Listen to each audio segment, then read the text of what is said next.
Samapriya and I lived in Mayapur from 1990 to 1994. And during that time, every Sunday morning, don't know if it was actually the whole 4 years, but during that time, there was a series of Mahabharat episodes on television every Sunday morning. They used to even take the TV and put it in the GBC room in the Lotus building. And everybody would come and watch the Mahabharat wherever you went in India, in towns and villages and everywhere. The shops would stop, somebody would be showing the Mahabharat, and everybody would, even at tea stalls, and they would all crowd around it. And at the beginning of the episodes, they always quoted the famous verses from Bhagavad Gita. So I want to introduce or start with those this evening, and then we'll see how that is relevant to what we're going to be reading. This is from Bhagavad Gita, chapter 4, texts 7 and 8. Yada yada hi dharmasya glanir bhavati bharata abhutanam adharmasya tadatmanam sujamyaham. This is Lord Krishna stating very clearly what his mission is and why he descends to this material world. Dharmasya, yada yada hi dharmasya means religion, but glanir means discrepancies. Abhutanam adharmasya means predominance of irreligion. Whenever and wherever there is a decline in religious practice, O descendant of Bharata, and a predominant rise of irreligion, at that time I descend myself. Paritanaya sadhunam vinashaya taduskritam dharma samstarpanathaya sambhavami yuge yuge. So dharma means principles of religion again, but samstarpana arthaya means to reestablish in order to deliver the pious and to annihilate the miscreants, as well as to reestablish the principles of religion. I advent myself millennium after millennium. So this is the purpose that Lord Krishna manifested himself on earth and performed his leelas, to establish religious principles because they became degraded.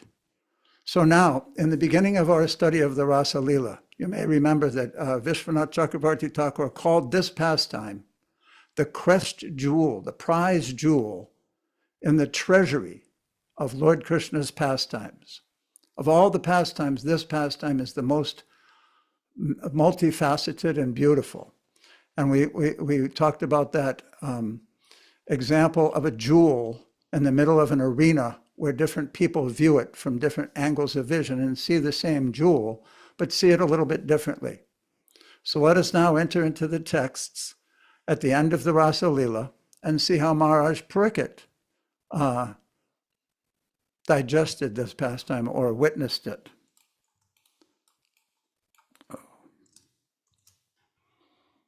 Samapriya, can we have some readers, please?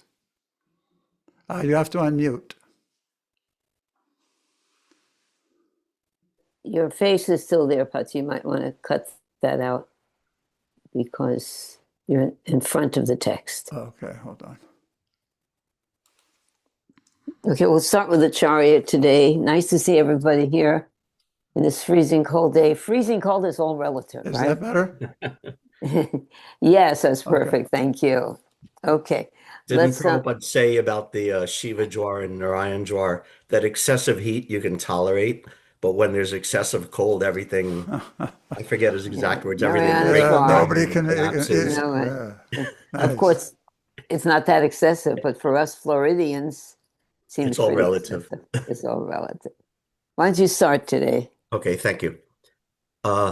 Text 26 through 34, Krishna book.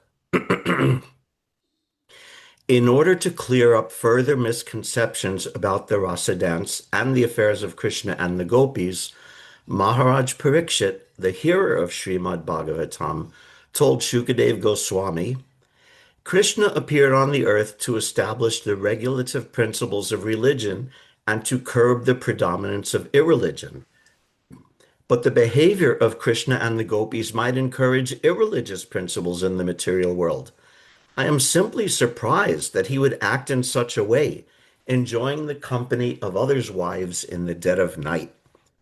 This statement of Maharaj Parikshit's was very much appreciated by Shukadev Goswami. The answer anticipates the abominable acts of the Mayavadi impersonalists who place themselves in the position of Krishna and enjoy the company of young girls and women. Okay. So this is jam-packed. Would you like to say something about it, Acharya? No, just that, thanks to Parikshit Maharaj for asking these questions on our behalf, to make so that we understand what's what. Right. Okay. The answers will be wonderful. Hare Krishna. Yes. Hare Anyone Krishna. else want to say something? We have Dineshwar Maharaj with us tonight. Hi, welcome. Hare Krishna, Hare welcome, Krishna. Maharaj. Would you like to continue reading? Thank you, Acharyaji. You have to unmute, Maharaj. Okay. The basic Vedic injunctions never allow a person to enjoy sex with any woman except one's wife. Krishna's appreciation of the gopis appeared to be distinctly in violation of these rules. Maharaj Parikshit understood the total situation from Shukadev Goswami, yet to further clear the transcendental nature of Krishna and the gopis in rasa dance, he expressed his surprise. This is very important in order to check the unrestricted association of women by the Prakrita Sahaja and so many others. Keep going until they ask going. you. In this statement, Maharaj Parikshit has used several important words which require clarification. The first word, jugupsitam, means abominable. The first doubt of Maharaj Parikshit was as follows. Lord Krishna is the Supreme Personality of Godhead who has advented himself to establish religious principles. Why then did he mix with others' wives in the dead of night and enjoy dancing, embracing, and kissing? According to Vedic injunctions, this is not allowed. Also, when the gopis first came to him, he gave instructions to them to return to their homes. To call others wives, to call the wives of other persons or young girls to enjoy dancing with them is certainly abominable according to the Vedas. Why should Krishna have done this? Okay. Do you want to speak a little bit about this? Of course, this is all going to be answered very shortly, but what can you tell us about this so far? No more than actually what's been said there, that the behavior of Krishna appears to be a contradiction of religious principles. And, people then, of course, have doubts. And I remember the British in India, when they learned about Krishna's affairs with the gopis, they were thinking, what a abominable religion this is, that you're worshiping this person who has no morals. Hare Krishna. Also, this word jugupsitam, abominable, is appropriate from that point of view. Yeah. From that point of view only. Well, So it is, yeah, so it's very important that it be clarified and to be understood in the proper way. Sure.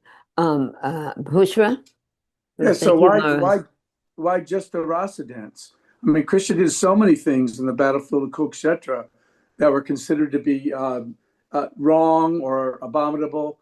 And Dharma hi shakshat bhagavat pranitam. The Lord himself is the one who establishes religious principles, even if we don't understand them. Because in the rasa dance, Krishna was supposedly only 7 years old. Of course, he can change into any form in any age at any time he wants. But he was only supposed to be, I think it was 7 years old. 8. 8. Right, So the yeah. thing is that an 8-year-old boy, come on. Right. This is a special 8-year-old boy. Okay, let's continue reading because it's going to come up why, and then we can have a real nice discussion about that. Jatari, are you there, Prabhu? Would you like to read, Jatari? He was there. I'm here. Hey. Yes. Great. Yes. Thank you. Would you like to read, Prabhu? And Ranga's here also. Oh, good. Okay, so you read them, Ranga. Yes. Wow, amazing pastime. Another word used here is up to kama. Some may take it for granted that Krishna was very lusty among young girls, but Parikshit Maharaj said that this was not possible. He could not be lusty. First of all, from the material calculation, he was only 8 years old. At that age, a boy cannot be lusty. Aptakama means that the Supreme Personality of Godhead is self-satisfied. Even if he were lusty, he doesn't need to take help from others to satisfy his lust desires. Stop there just for a second, Jatari. Yes. Sami, you want to share your realization about that Aptakama, Atmarama? It was nice the way you explained it. About the owner of the No, what? about the point that why is he self-satisfied? Because he controls everything and he can create whatever environment or whatever he wants. It's not, Oh, I see. Well, he's self-satisfied. He has a lot of facility at his fingertips. That's Mhm. also self-satisfied. He can bring any of his energies together for his satisfaction. Not only that he sits like this and he's self-satisfied, he's using everybody and everything to give pleasure to himself and to the whole universe, the eternal universe. That was something I thought that was really wonderful, because sometimes we don't understand self-satisfied Atmaram. What is that? If he's self-contained, if he's self-satisfied, he doesn't have to have any relationships. But Krishna, in his self-satisfaction, wants relationships, and he can have so many. He draws relationships. That was just the little I thing like that I was saying. that he can create whatever he wants. Right, Is right, self-satisfied. right. Mukundaji, Hare Krishna Prabhu. I'll defer first. You would like to finish the reading down first? Yeah, Mo, or- sure. Okay, and then I could comment something. Okay, go ahead, Okay. Jatari, sorry. Okay. Let's see, where are we? The Yes, next point is that although not lusty himself, he might have been induced by the lust desires of the gopis. But Maharaj Parikshit then used another word, Yadu.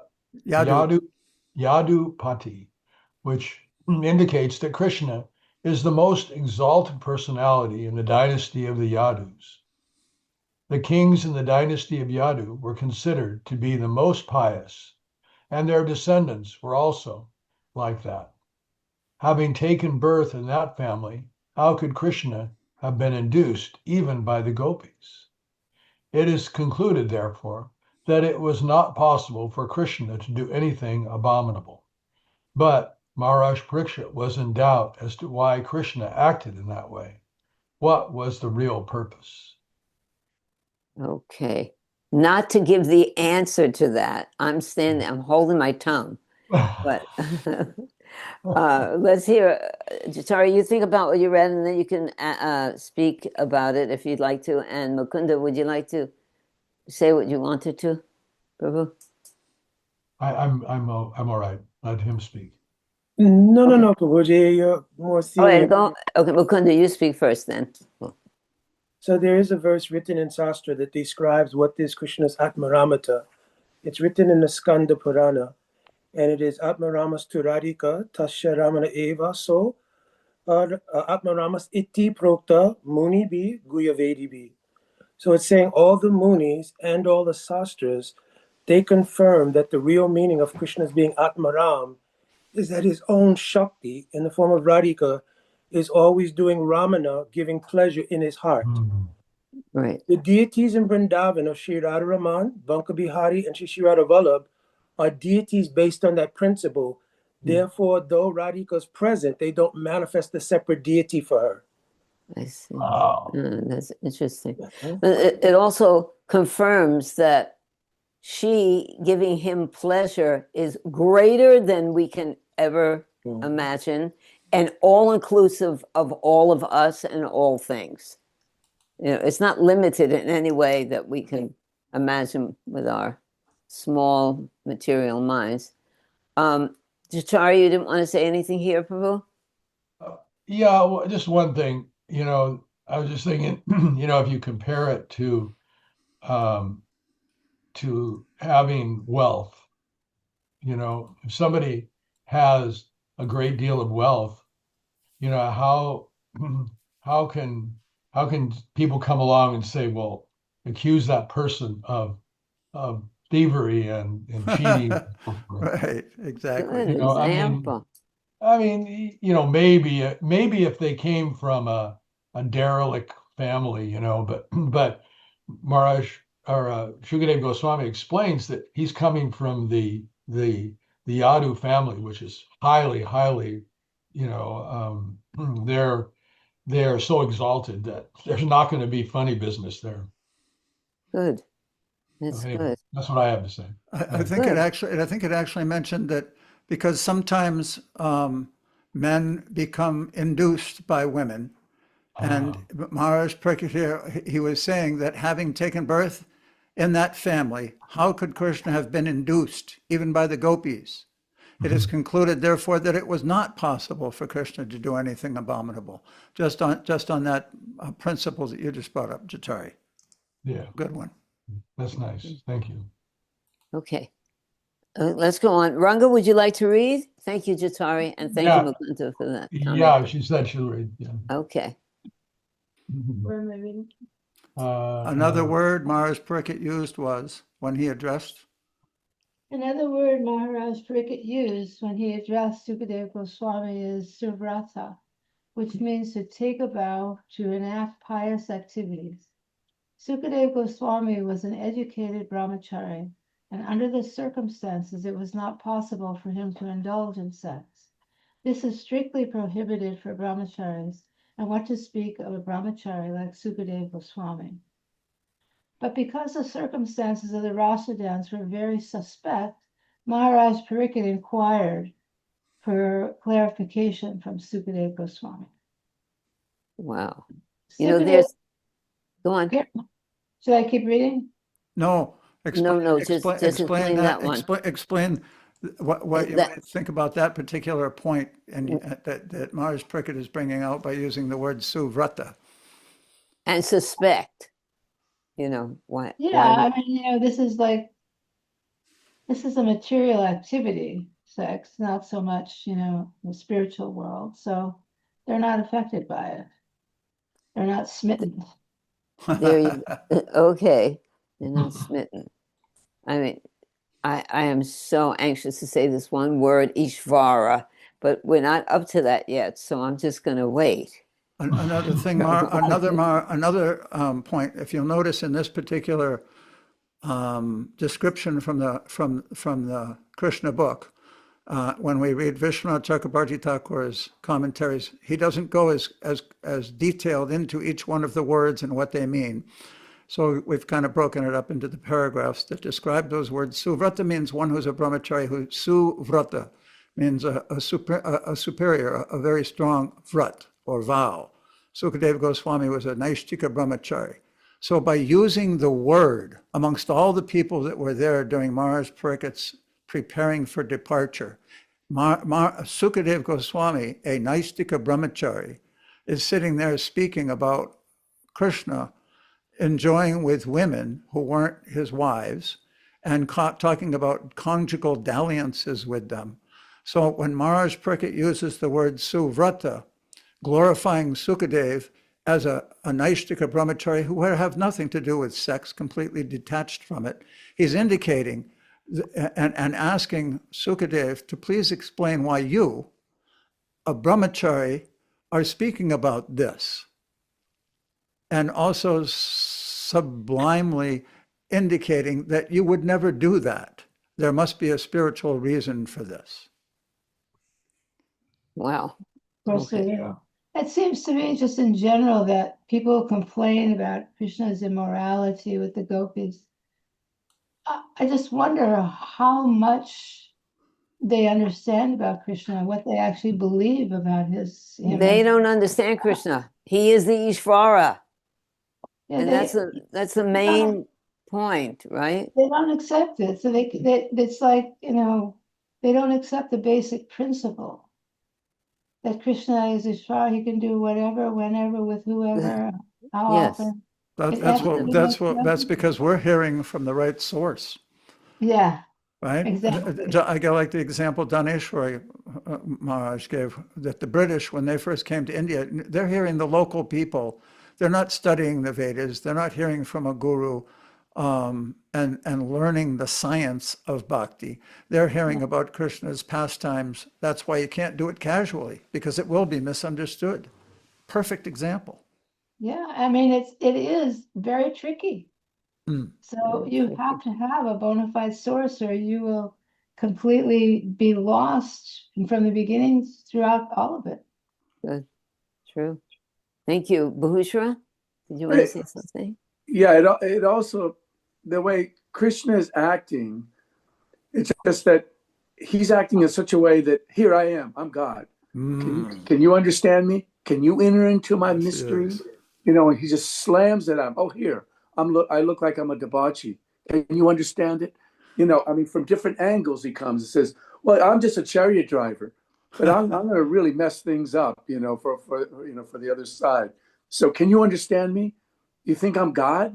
You know, so the thing is that he creates that. He likes that. Just like when the gopis wanted to go see Durvasa Muni, they were told that, oh, you simply say to the Jamuna that Krishna's a brahmachari. Just the opposite of everything. As stated And so- in the Gopala Tapani Upanishad. Go ahead. Yeah, Adi. He actually, Krishna is a brahmachari in this world. He is. There is nothing. He is not abominable. He is a brahmachari. He is Ishvara, and we will read in a little bit how these This coming up. common. This Just coming coming up up. now. Okay, I won't say anything because we're going to read it now. And Thakur Murari, would you like to read before you leave, Prabhu? Hare Does Krishna anyone- to everybody. Hare Krishna. Hare Krishna. So from Shukadev Goswami immediately, that's what I'm to read. Yes, Yes. you are. Okay, so I try. So Shukadev Goswami immediately replied that transgressions of religious principles by the Supreme Controller testify to his great power. For example, if I can consume any abominable thing, that is the manifestation of the supremacy of fire. Similarly, the sun can absorb water from a urinal or from stool, and the sun is not polluted. Rather, due to the influence of sunshine, the polluted, contaminated place becomes disinfected and sterilized. Go on. Okay. One may also argue that since Krishna is the supreme authority, his activities should be followed. In answer to this question, Shukadev Goswami has clearly said that Isharanam, or the supreme controller, may sometimes violate his instructions. But this is only possible for the controller himself, not for the followers. Unusual and uncommon activities by the controller can never be imitated. Shukadev Goswami warned that the conditioned followers who are not actually in control should never even imagine imitating the uncommon activities of the controller. A Mayavadi philosopher may falsely claim to be God or Krishna, but he cannot actually act like Krishna. He can persuade his followers to falsely imitate rasa dance, but he is unable to lift Govardhan head. We have many experiences in the past of Mayavadi rascals deluding their followers by posing themselves as Krishna in order to enjoy Rasa Leela. Wow.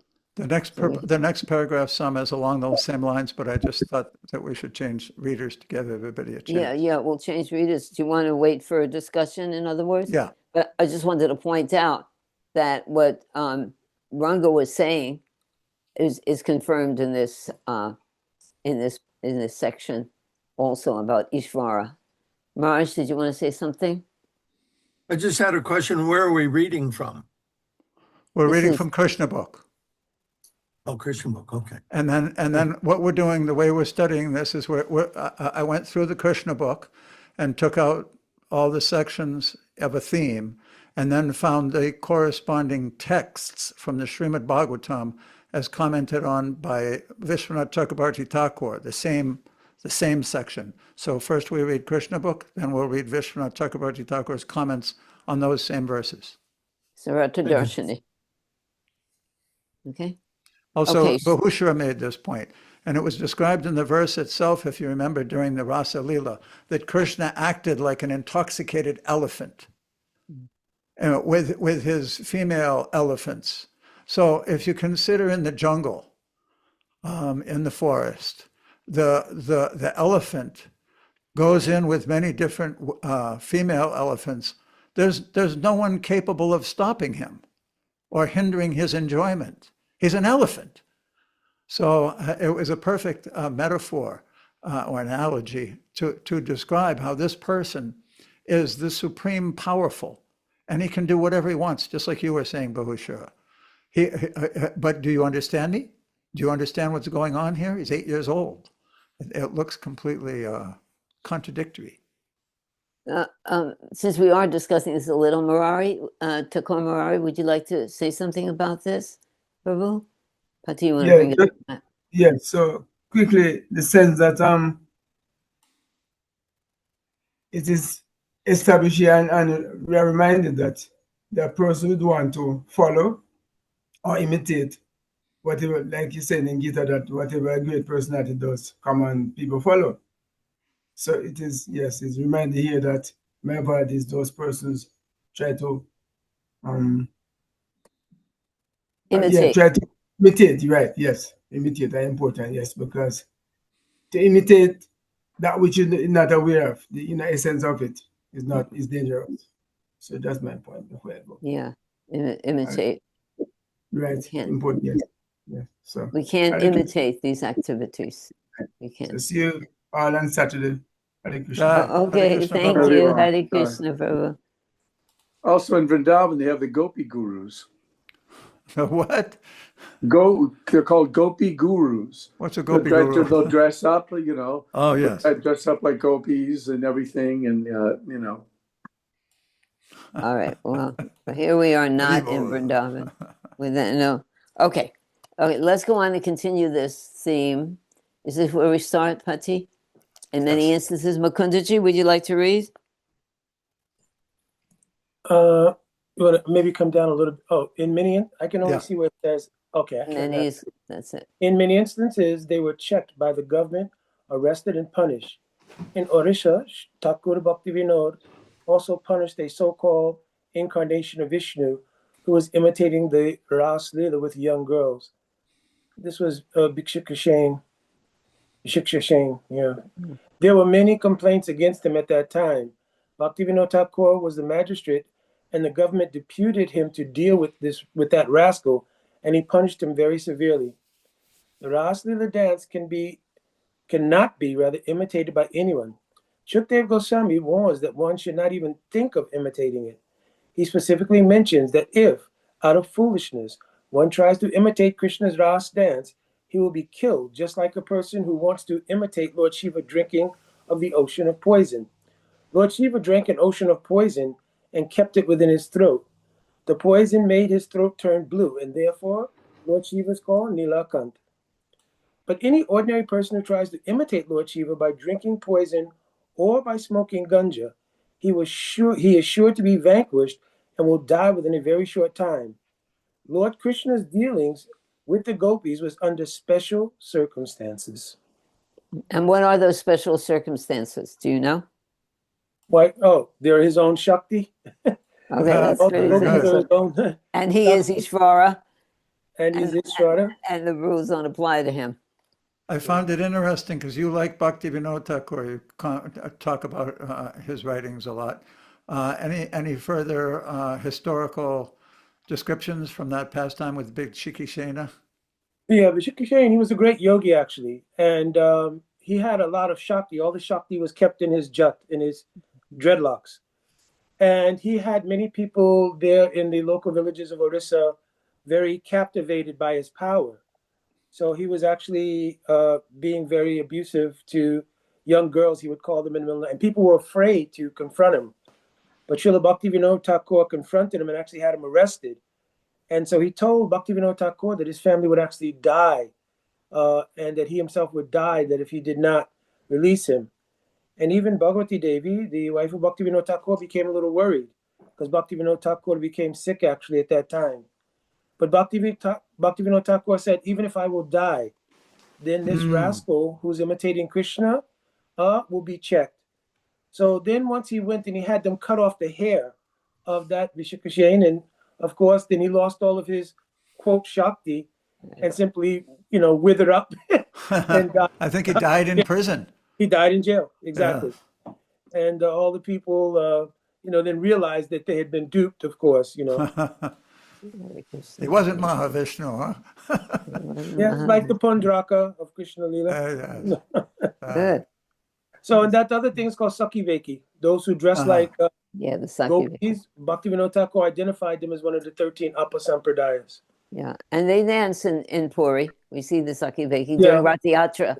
Sometimes you see. Okay. Anything else? Well, you put it back up again to me. Oh, okay. Well, that. So yeah, it is only possible that Krishna can dance the rasa dance because the natural relationship between Krishna and gopis is one of Bhagavan and his Shakti. So no one else possesses Shakti. So anyone else would be imitating that because we are ourselves a Shakti of Bhagavan. So we're eligible to be enjoyed by Bhagavan, but we're not eligible to be in the position of the enjoyer. So that position is reserved for Bhagavan. And if we try to imitate it, then the material world is our imaginary field to do so. Hare Krishna. What are some different? Oh, I see. So one example of imitating would be Sakibekis, people dressing up as gopis, thinking that they can experience that in this realm. That would be imitation rather than following. Well, that's imitation. The entire material world is imitation. Everybody who thinks I have a girlfriend or two is imitation. So not until we accept the fact that we are Das of Krishna, does imitation stop. The whole material world is imitation, actually.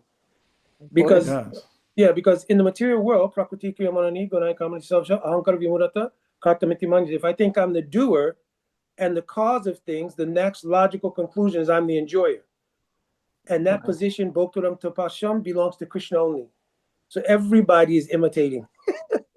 Oh boy. Hare Krishna. Thank you. All right, let's go on. Where are we here? Okay. Bahushra, would you like to read?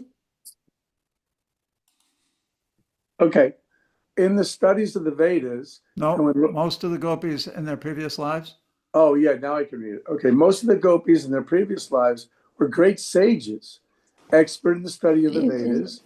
And when Lord Krishna appeared as Lord Ramachandra, they wanted to enjoy with him. Lord Ramachandra gave them the benediction that their desires would be fulfilled when he would appear as Krishna. Therefore, the desire of the gopis to enjoy the appearance of Lord Krishna was long cherished. So they approached the goddess Katyayani to have Krishna as their husband. There are many other circumstances also which testify to the supreme authority of Krishna and show that he is not bound to the rules and regulations of the material world. In special cases, he acts as he likes to favor his devotees. This is only possible for him because he is the supreme controller.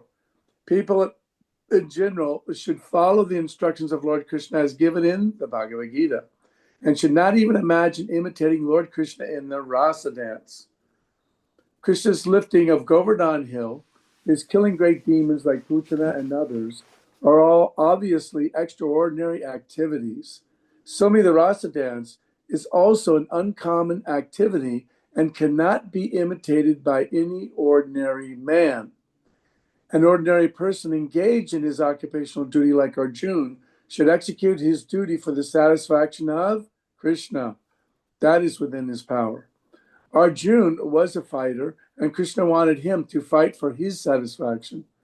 Arjuna agreed, although at first he was not willing to fight. Duties are required for ordinary persons. They should not jump up and try to imitate Krishna and indulge in Ras Leela and thus bring about their ruin. One should know with certainty that Krishna had no personal interest in whatever he did for the benediction of the gopis. As stated in the Bhagavad Gita, Namam Karmani Limpati, Krishna never enjoys or suffers the results of his activities. Therefore, it is not possible for him to act irreligiously. He is transcendental to all activities and, can you raise it up? Okay, and he is untouched by the modes of material nature. He is the supreme controller of all living entities, either in human society, in the demigod society in the heavenly planets, or in lower forms of life. He is the supreme controller of all living entities and of material nature. Therefore, he has nothing to do with religious or irreligious principles. I remember, I remember that one time one devotee had said, "Oh, well, Krishna does not appear among the animal species," but that's not true. Krishna appears as Kurma, and he interacts not just with the humans or those in human form or even demonic form. He also interacts with the animals. So whenever he appears as a fish or as a tortoise or as a boar, he's also benedicting those animals within the universe that are not human, that are not in a human form. Earlier in the paragraph, there was mentioning how the different personalities that wanted to have conjugal ras with the Lord were not able to participate at that time. That's very nicely described in Garga Samhita. It tells the pastime of all the different rishis and all the different Aborigine girls, and how it came about that they got the benediction that they would be there with Krishna and take birth at the time of Lord Krishna's pastimes on Dwapara Yuga. So they'd be able to take advantage of it. But just think about that. Their desire was so strong that they got the benediction, because ordinarily you say, well, I want to take birth as so-and-so, but it doesn't happen. But they got the benediction. They could take birth in Krishna's pastimes to fulfill that strong desire that they had, that lolium. But when you just said that maybe it's not possible to take birth where you want to, but Krishna knows where you want to. So if you want to take birth in a place where you don't have any more birth and where you can associate with Krishna in your eternal constitutional position, we can do that if we cultivate that desire. That's what we're doing. We're trying to cultivate that. Thank you, Bahusha. That was wonderful. Anyone else? Let's move on, Pri. Okay, we'll move on. Manvantara, why don't you read this and the next one? We're going to change from Sarata Darshani, but just read this. We'll have a little discussion and then you'll go on. Sukadeva Goswami further concludes that the great sages and devotees who are washed clean of all conditional life can move freely even within the contamination of material nature by keeping Krishna, the Supreme Personality of Godhead, within their hearts. In this way, also, they do not become subject to the laws of pleasure and pain in the modes of material nature. How then is it possible for Krishna, who appears in his own internal potency, to be subjected to the laws of karma? Very nice. That seems like the answer to everything that we're discussing. Do you have something else to say about that, Manvantara? I like the conversation about desire, and I was thinking about the Vancha Kalpa, the desire trees, and it sounds kind of like desires are literally fulfilled, like we are wish fulfilling trees because we have desires are wish fulfilling trees, if that makes any sense. I was just thinking about that. Yeah, well, usually when we desire something, it appears, but sometimes we don't understand how we're going to have to react to that, whether it's good or bad or whatever. Yeah, we usually, if we have a desire, it's very dangerous. You have to really see, not that you don't have desire. Prabhupada said even an ant has desire, but we have to be careful what we desire. It's crazy how we're desiring and it's manifesting. So it's kind of like we are our own wish fulfilling trees in a way. Oh, Anyway, I was interesting. just thinking That's about good. that. That That's reminds me of very of good. the statement, man is the architect of his own destiny. Yeah, Yes. that's true. But there's a point here that needs to be kind of fine-tuned. Although one may have a desire, there are proper ways to approach and fulfill that desire, especially like the sages of Dandakaranya they were so attracted to Lord Ram that something was stirring in their hearts. And then they followed a particular sadhana in order to obtain what they desired. Same with the personified Vedas. They saw within the Vedas that the position of the gopis is most desirable, and they followed the footsteps of the gopis to attain that position. We'll read more about that in the Chaitanya Charitamrita again in a few weeks. Oh, It actually that's describes the process by which to attain. The Gaudiya Vaishnava Sampradaya explains how one can become a gopi in their future life, or a servant of the gopis. wow. Wonderful. Okay, let's go back to the reading. Manvantara, why don't you continue for a little bit? Read this verse and the purport. Srimad Bhagavatam, Canto 10, Chapter 33, text 26 through 27. Sarta Darshini. Parikshit Maharaj said, O Brahmana, the Supreme Personality of Godhead, the Lord of the universe, has descended to this earth along with his plenary portion to destroy irreligion and reestablish religious principles. Indeed, he is the original speaker, follower, and guardian of moral laws. How then could he have violated them by touching other men's wives? Visvanatha Chakravarti Thakur's commentary. Maharaj Parikshit detected many karmis and yanis in that assembly who were harboring doubts about Krishna's activities because their own hearts were contaminated with mundane desires. Therefore, he asked a question. In order to establish dharma and destroy adharma, irreligion, Swayam Bhagavan, Krishna, whose expansion is Vishnu, has appeared. Or Swayam Bhagavan, Krishna, has appeared with his Amshina. Thank you. Balaram. How then can Krishna perform acts contrary to Dharma?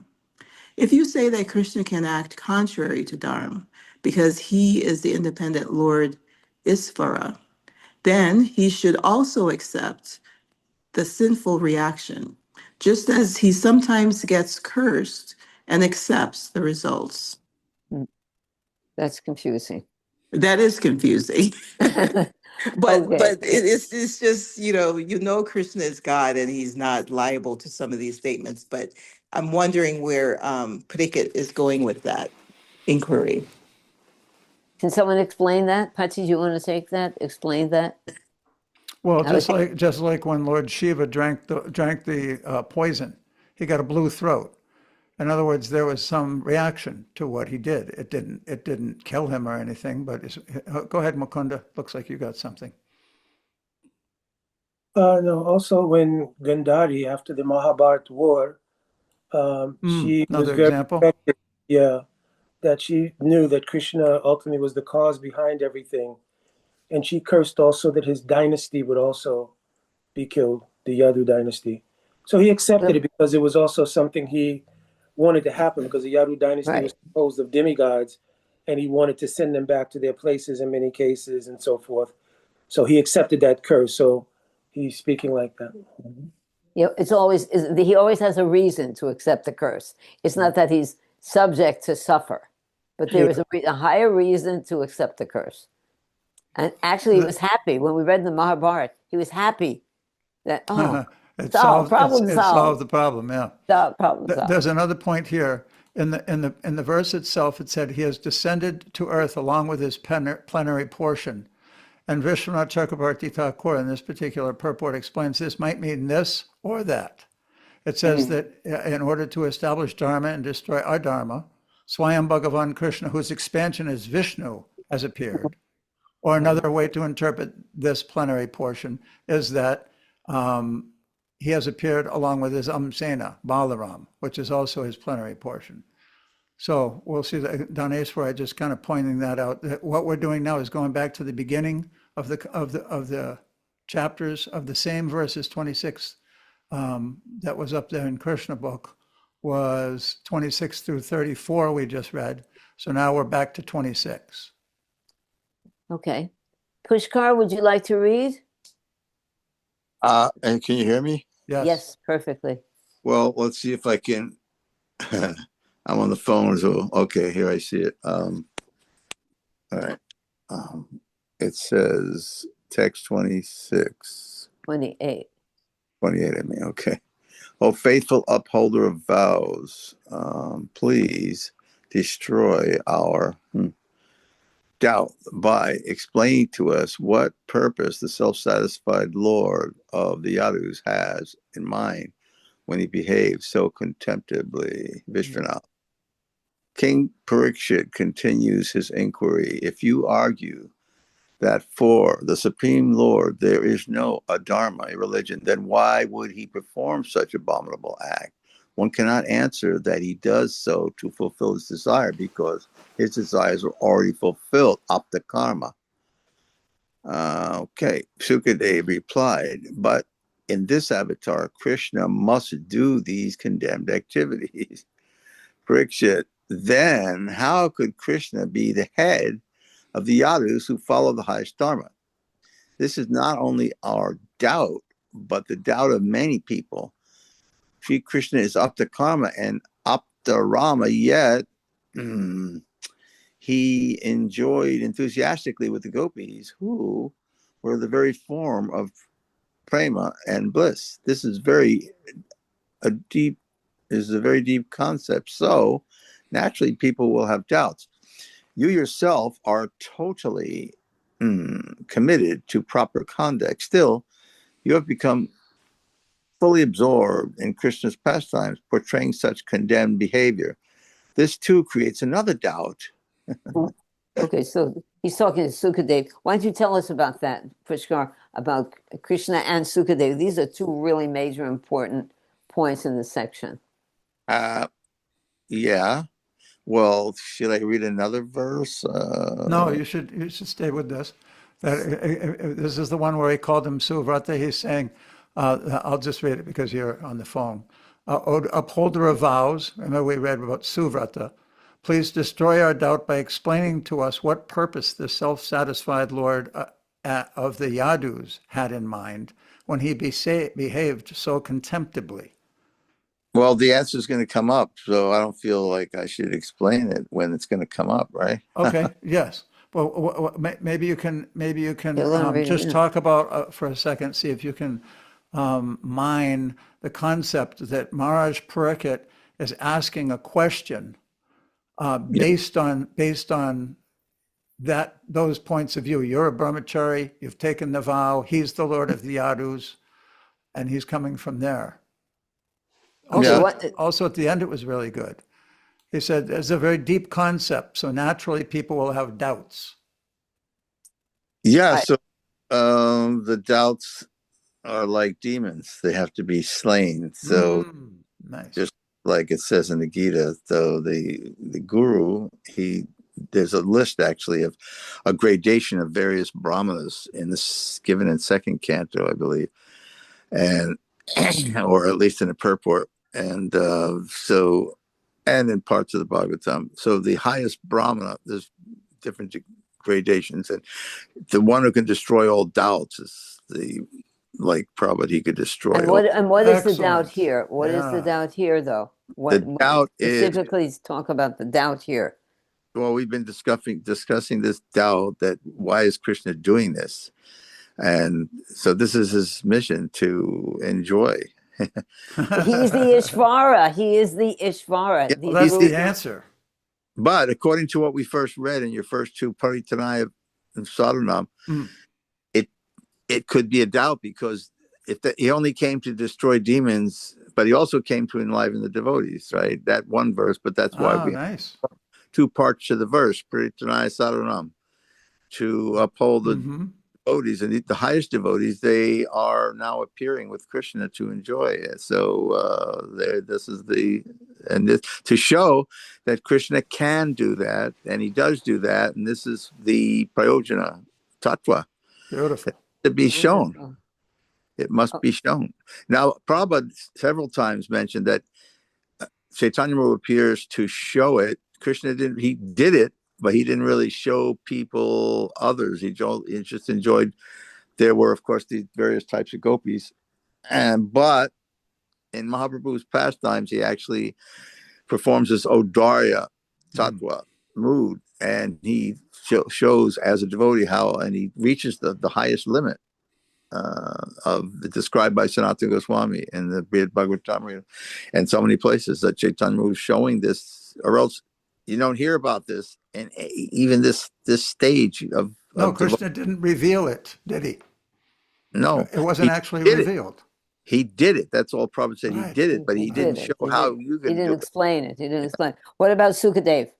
What about all of these questions about the behavior of Sukadeva Goswami, who is a Sukarma?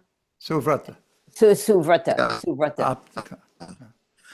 Well, he explained that. That was beautiful, Pushkar, about how So different if I- grades of Brahmins, and the topmost Brahmin dispels doubts. So Maharaj Yes, it's Pariksit is spelling, saying, but because his behavior of hearing these pastimes, actually, his behavior is so perfect that he's showing how these pastimes are so pure that even the topmost brahmachari will have spiritual pleasure by hearing them. Has nothing to do with anything talking material. about pastimes. Bhishma Dev uh-huh. is a Yep. great brahmachari, and he discusses these pastimes in his Yeah. prayers also.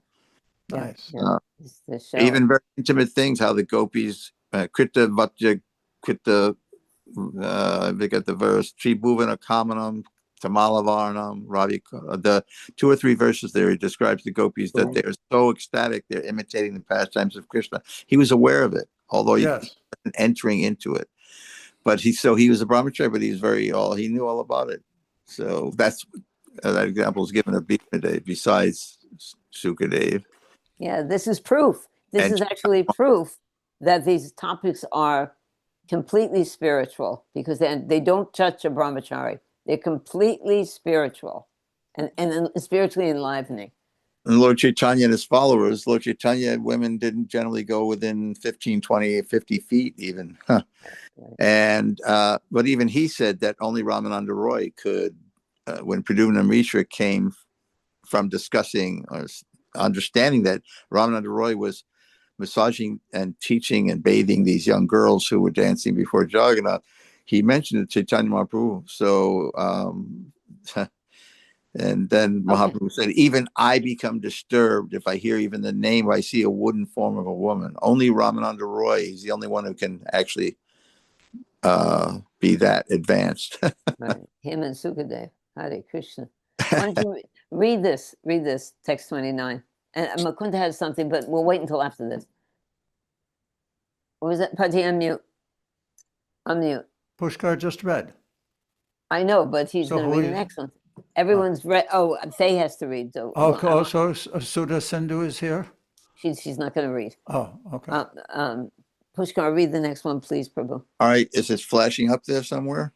Coming up It's now. gonna- any second. Okay, so The answer. the answer, my friend.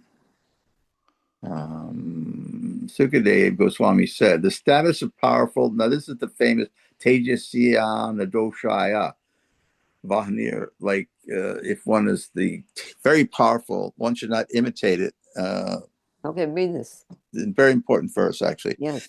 In Sanskrit, it describes that one should not drink try to drink poison like Lord Shiva, like that. For they are just like fire, which can devour everything fed into it and remains unpolluted. Vishwanath Chakravarti says, though the demigods sometimes perform irreligious activities, they do not get reactions for them. What then to speak of the Supreme Lord? Shukadev Goswami answers Pariksit Maharaj's first question in 6 verses, 29 to 34. Though powerful controllers such as Shiva commit immoral or Irreligious acts out of rashness. It comes to mind when we think of Indra kidnapping and Brihaspati's wife and weird stuff like that. They do not need to atone for those acts. Okay, so I guess they're very powerful controller. Very good. Should I read 30? No. No, Yeah. we'll go on with someone else. Yeah. Faye is going to read. Thank you, Pushkaji. No, very nice. Right. Faye, would you like to read? Yes, Mataji, Hare Krishna. Hare Krishna. Text 30, Saratha Darshini. One who is not a great controller should never imitate the behavior of ruling personalities, even mentally. If out of foolishness an ordinary person does imitate such behavior, he would simply destroy himself, just as a person who is not Rudra would destroy himself if he tried to drink an ocean of poison. Vishwanath Chakravarti Thakur. Parikshit Maharaj might object, if the demigods commit immoral acts, then others, adopting the principle of following a great man's example, will also commit irreligious acts. Sukadeva Goswami replies in this verse, upon seeing the immoral acts of the demigods, an ordinary mortal should not even think of committing such sinful acts. Doing so will bring his ruination, just as a person who is not Rudra would destroy himself if he tried to drink an ocean of poison. On the other hand, when Shiva drinks the poison, he enhances his beauty by attaining a blue throat. Okay, go read the next one now. Text 31. The statements of the Lord's empowered servants are always true, and the acts they perform are exemplary when consistent with those statements. Therefore, one who is intelligent should carry out their instructions. Vishwanath Chakravarti Thakur. Parikshit Maharaj said, all right, then when can we apply the rule that whatever a great man does, others should follow? Sukadeva Goswami replied, the instructions of the demigods or great personalities are always auspicious for the devotees to follow. When the Lord performs pastimes as Rama, one should follow his instructions. One should perform only those acts which do not contradict the orders given by the demigods or great persons. But even those instructions must be approved by scriptures. Then one can act, otherwise not. An intelligent person should conduct himself in this way. I'm down a little bit. Thank you. Krishna ordered Arjuna to kill Ashwatthama, who had killed Arjuna's sleeping children in the night. Srimad Bhagavatam 1:735. Arjuna, however, did not follow Krishna's instructions to kill Ashwatthama because elsewhere Krishna said a Brahmana should never be killed, even if he is sinful. Another instruction is that one should kill a person armed to kill others. Though acting as a Kshatriya, Ashwatthama was still a Brahmana and he was not armed to kill. Therefore, according to the scriptural injunctions, he should not have been killed. Krishna was actually testing Arjuna's knowledge of religious principles by ordering him to kill Ashwatthama. Oh boy. Okay, what do you think, Faye? It's best to follow the instructions given by Guru and Shastra, Otherwise, I'm apt to overstep and do something quite silly. Just because someone is famous does not mean that I should be imitating them. They may be very foolish. Follow Shastra, follow Guru. Don't get out of line. Following the footsteps of the saints that have gone before us very carefully. Good. Thank you. Maharaj, you want to say Yes. something? So this is a little contradictory because in Wait a minute. Bhagavad Gita, Krishna is encouraging Arjuna to kill, and even though Arjuna doesn't want to, and the higher principle there is to follow Krishna's instructions. Now here, Krishna is testing Arjuna by telling him to kill, and Arjuna is supposed to somehow come to a different conclusion than he did at the Battle of Kurukshetra. Yeah, it is confusing. Very hard to. One thing I noticed in this particular instance, it was mentioned here, made it also is a big one, that although he was a Kshatriya, he was still a Brahmin and he was not armed. This was not a battlefield any longer. Okay. After, right, when they finally abducted and got Ashvatthama, he was weaponless. That you don't kill somebody in that circumstance. Yeah. All right. Otherwise, just strangle the guy. Hare Krishna. With, she said, Muchatam, he's our guru. He's Draupadi. Let him go. Let him. First Acharya, then Bhuvishara. Hare Krishna. I don't want to tell the whole story, but maybe everyone here is familiar with the story Prabhupada told about the apprentice veterinarian who didn't know how to apply the rule according to time and No, circumstance. you'll have to elaborate. I don't know that one. Okay. I'll tell it quickly. There was a veterinarian and he had an apprentice. So the vet was called out to the farm and there was a horse there with a hugely swollen neck. So the vet took a stick and hit the lump in the horse's throat, and the big swelling went down and the horse was fine. So the apprentice thought, oh, that's easy. I could be a veterinarian also. So he went off on his own and started beating all the animals with sticks and killing them. And the veterinarian told him, no, you don't understand. That was a special situation.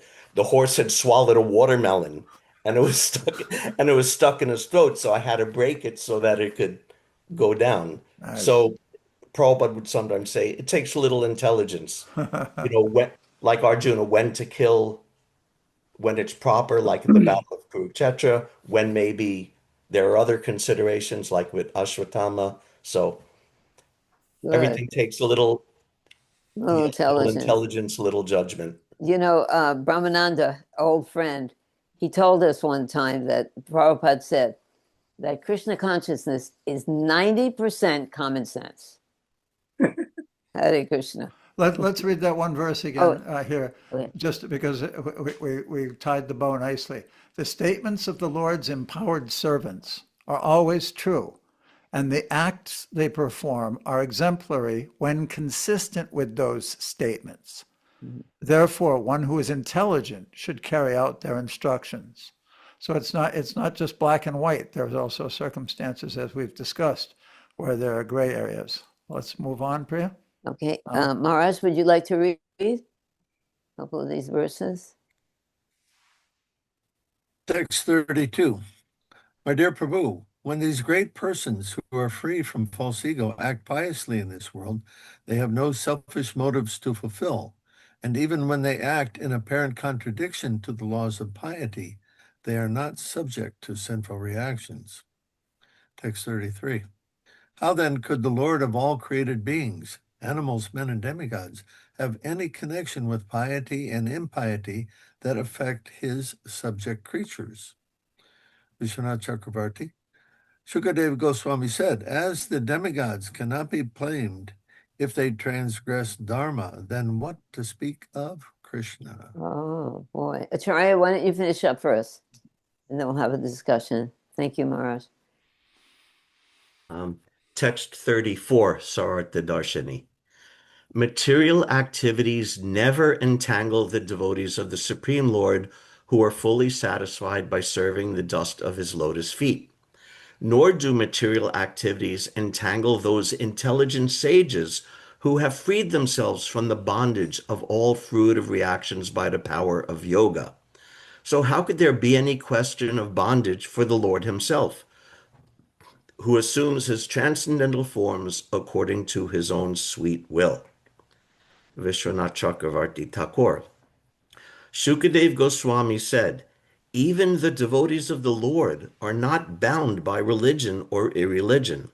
Satisfied with their exclusive service to the dust of Krishna's lotus feet, the devotees become liberated from the bondage of karma by the power of bhakti yoga. What is the question of bondage for the Lord of those devotees, who accepted the transcendental bodies of other wives by his unrestricted free will? Oh, well, there it is right there. There it is right there. Any other comments, Acharyaji? Just that it's nice that he speaks about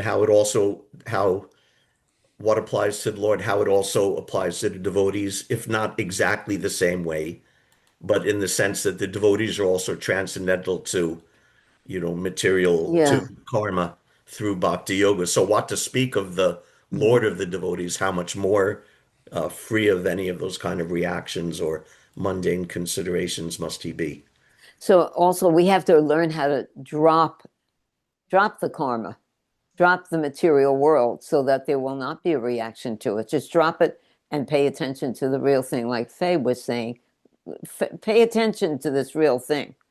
The Krishna consciousness, Krishna's activities, this is the real thing. Yes. Mukunda.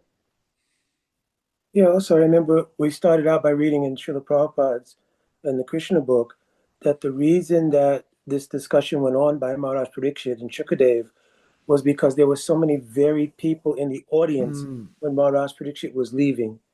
So this was not so much for the great devotees and sages who were there like Vyas, Narad, others, but for many who had gathered who were not particularly devotees, and they wanted to know how it is that if Krishna is the Supreme Lord, all of these things could go on. So now Shukadev Goswami is reiterating that actually the person we're talking about is Bhagavan. So in all these verses, he's establishing he's beyond your mundane sensibilities of piety, impiety, morality, immorality, because he's Bhagavan. He'll also do that when he gets to describing Ras Leela, remembering this time, when he starts the Ras Leela, he's going to say, Bhagavan api taratri. He's going to remind that I'm talking about God.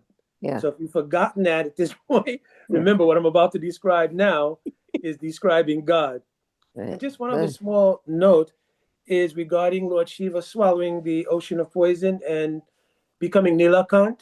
Some acharyas have mentioned that when he became the incarnation of Shankaracharya, he released that poison in the form of Mayavad philosophy.